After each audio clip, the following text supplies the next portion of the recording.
কর বৃদ্ধির প্রতিবাদে উত্তাল কেনিয়ার রাজপথ। মঙ্গলবার দেশটির সংসদে নতুন একটি আর্থিক বিল অনুমোদনের পরই রাজধানীর নাইরোবিতে জড়ো হন হাজার হাজার বিক্ষোভকারী। এ সময় প্রেসিডেন্ট উইলিয়াম রুটোর পদত্যাগ দাবি করেন অনেকে। ওয়ালটন ফ্রিজ কিনে অনেকের মতো আপনিও হয়ে যেতে পারেন millennial.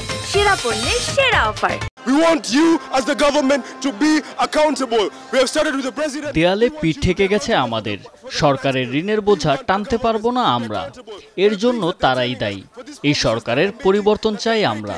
Because they're breaking families, people are struggling. As from now henceforth, পরিস্থিতি ক্রমেই খারাপের দিকে যাচ্ছে।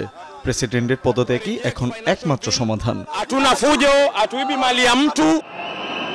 এক পর্যায়ে সংসদের ভেতরে ঢুকে আগুন ধরিয়ে দেয় বিক্ষুব্ধ জনতা। চালানো হয় ভাঙচুরও।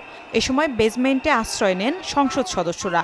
টিয়ার গ্যাস ও জলকামান দিয়ে আন্দোলনকারীদের ছত্রভঙ্গ করতে ব্যর্থ হলে গুলি ছোড়ে পুলিশ। এতে হতাহত হন বেশ কয়েকজন।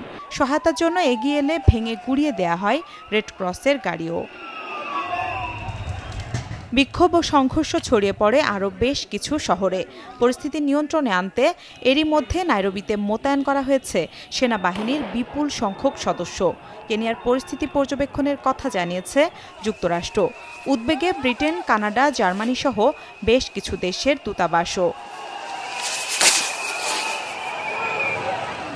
জীবনযাত্রার ব্যয় বৃদ্ধির কারণে গেল কয়েক বছর ধরেই অর্থনৈতিক সংকটে ভুগছে পূর্ব আফ্রিকার দেশ কেনিয়া।